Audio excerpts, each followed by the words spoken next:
Whoa, that was pretty crazy how I just appeared right there. Wasn't that wild? Did you like that? I hope you liked it. Hi everybody, Philippe Zajic here, proud owner of 5 brand new unopened copies of iCarly 2 for the Nintendo Wii. Here in the United States, today, December 24th, 2020, it is in fact a very special day, known as Christmas Eve. As a celebration of this occasion, I want to tell all of you a fantastic, joy-filled story about how I, Philippe Zajic, as an employee of GameStop, accidentally ruined a child's Christmas. Now, if you have ever done something in your life, like, I don't know, played a video game, then you probably have heard of a store called GameStop. It's a chain of stores, very popular in the US, where you can buy video games. Crazy, I know, right?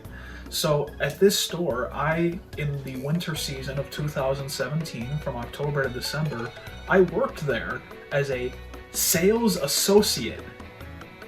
I say sales associate in quotation marks because essentially what you are is a cashier that sometimes has to go out onto the store floor and harass middle-aged women about maybe pre-ordering a game, which they're definitely interested in doing. At least that's what corporate thought, and that's what they would constantly make the manager shove down your throats. Look, I get it. You've probably heard enough bad stuff about GameStop to fill the void that you hoped buying 5 copies of iCarly 2 I Joined the Click for the Wii would fill, but it hasn't, and now you're just kind of empty. You know, really, I don't understand why GameStop constantly feels the need to, like, put this fancy veneer on everything they do. Like, they call you a sales associate, but you're basically just a cashier. My interview at this particular store took place in the back room of the store, which smelled really bad. I remember because I thought to myself, wow, this place smells terrible. I'm pretty sure it was moldy Funko Pops that wouldn't get sold in the clearance bin, so they just put them back there. Like, there was a whole wall of Funko Pops. I don't understand why GameStop pushes those so much. Who buys them? Also, the chairs that we sat on, I sat, like, 2 feet from the manager. He just kind of set up these 2 chairs, and we had it right next to the microwave where these guys would, like, put their Hot Pockets in for lunch. It was a very strange interview, and then he was, like, showing me this circle that, like, GameStop shows. They called it, like, the circle of life. It was like I was being inducted into a cult, but, like, not a fun cult, a really boring cult, and was also very annoying. So GameStop, being the benevolent corporate overlord it is, they constantly, push it into your mind like you're mashed potatoes and they're the mallet, just going boom, get in there. They constantly teach you how to sell. They really want you to sell. And if you don't sell, they're going to get upset with you. So they teach you 2 skills. Number 1, how to make games seem more impressive than they are when you know absolutely nothing about them. And 2, how to talk to moms, because those are the 2 major demographics of people that would come into a GameStop. What they don't teach you is the important stuff, like the fact that GameStop, they don't keep game discs inside of the cases of the store. They got cases everywhere in the store. Those are all game boxes. So they don't keep the games in the boxes. What they do is there's these gigantic drawers that are, like, behind the register or whatever you call it, and in these drawers you open them up and there's just like 1,000 games per drawer. I'm not even exaggerating about that, and it's in, like, this rough alphabetical order, and there's not like spine labels. See, like, with iCarly 2 I Joined the Click, you can see there's end labels, right? So you look from the shelf, you look and you can see, oh, okay, that's iCarly 2 I Joined the Click, and I'm in the I section. But with disc sleeves, with these, like, little, there's nothing there. So what are you supposed to do? You just kind of had to trust that the associate before you was in fact correctly putting these games in alphabetical order. Anyway, I don't want to rant about GameStop too much. I want to tell the story of how I ruined Christmas, like the Grinch that I am. So one day in October, I distinctly remember it was October because it was my 3rd day at GameStop, my first real day after being trained, if you want to call it that. I wouldn't really call it training. So on my 3rd day, this middle-aged woman walks in, and she starts browsing the Wii section, right? It's, October 2017, And I can tell this lady was either a Wii connoisseur like myself, or she was a middle-aged mom. And I mean, guess which one is more likely, you know? So I pulled the classic retail tactic, and I went up to her and I said, "Oh, yes, hello, miss. What are you looking for today? Can I help you find anything?" The classic line, and she responds, yes, actually, I'm looking for some Wii games for my child, my son. He's 10 years old, and he really likes fishing games. Do you have anything like that?" Now me, I am a connoisseur, as I said, of Wii shovelware, so of course I knew I had to recommend her Bass Pro Shop, The Strike. What the game's called?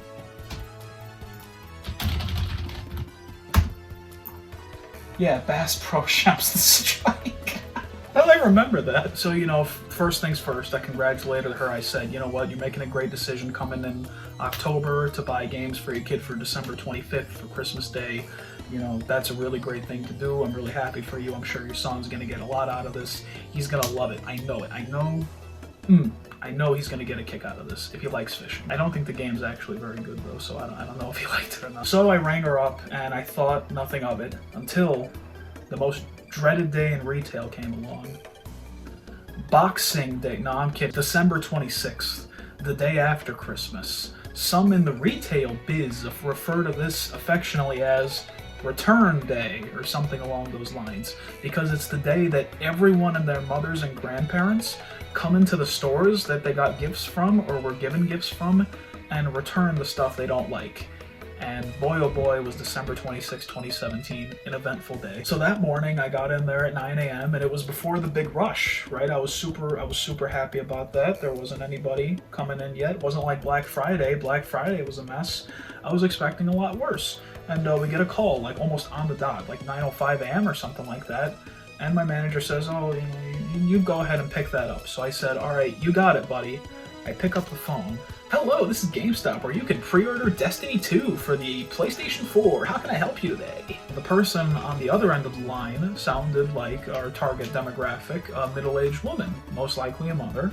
And she says to me, yeah, hi, so my son, I got a game for my son, and yesterday on Christmas, he opened my gift to him, and he opened the case, and there wasn't a game inside of there.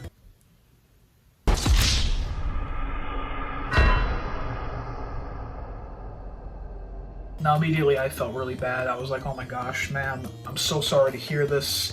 I can't believe you would come into GameStop and get a subpar retail experience. I genuinely can't believe that happened. So I say, okay, well, ma'am, and I gave her my name because I wanted her to know, who to talk to if she was to come into the store that day. I said, okay, miss, you come in and we're gonna give you the game, no problem. You don't even need to show us the receipt, just say that you talked to me. I told her my name. And then I say to her, I had this ingenious idea in my head. I was like, wait, ma'am, on the receipt, it says the name of the associate that rang you up at the register. Why don't you just look at the receipt and see who rang you up and we can reprimand them? I don't even know why I told her that. Like, why would I do that? So she looks at the receipt. I hear her, like, crinkling the receipt, the paper, like,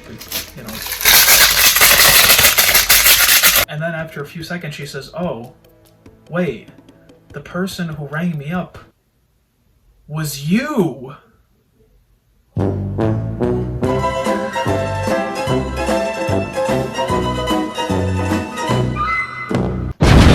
So in all seriousness, I felt really bad about that. I hope that kid's Christmas wasn't too ruined. I don't know if the lady ended up coming later on because the 26th of December was my last day as a seasonal associate, and they didn't want me back for the spring season, which was fine. I had a lot going on with school anyway. I had a community college radio show to run, okay, buddy? I was pretty busy at 19. Anyways, everybody, I hope you had a fantastic time watching this video, and I also hope you have a fantastic December 25th, also known as Christmas Day. Don't forget to subscribe if you want to see my future speedruns of iCarly 2, I Joined the Clique. Soon enough, I will be the world record holder for the any percent category, so I'm pretty pumped about that. I'm getting pretty good at the game. I hope all of you have a fantastic Christmas, or, whatever other holiday you celebrate. I am all about inclusivity here on my channel. Unless you don't like iCarly 2, I join the clique, in which case, unfortunately, I'm going to have to ask you to never watch another one of my videos again and to block me on all social media sites. I do not want to be associated with you, so if you would do that, that would be great. That's probably why they never called me back to join them in the spring.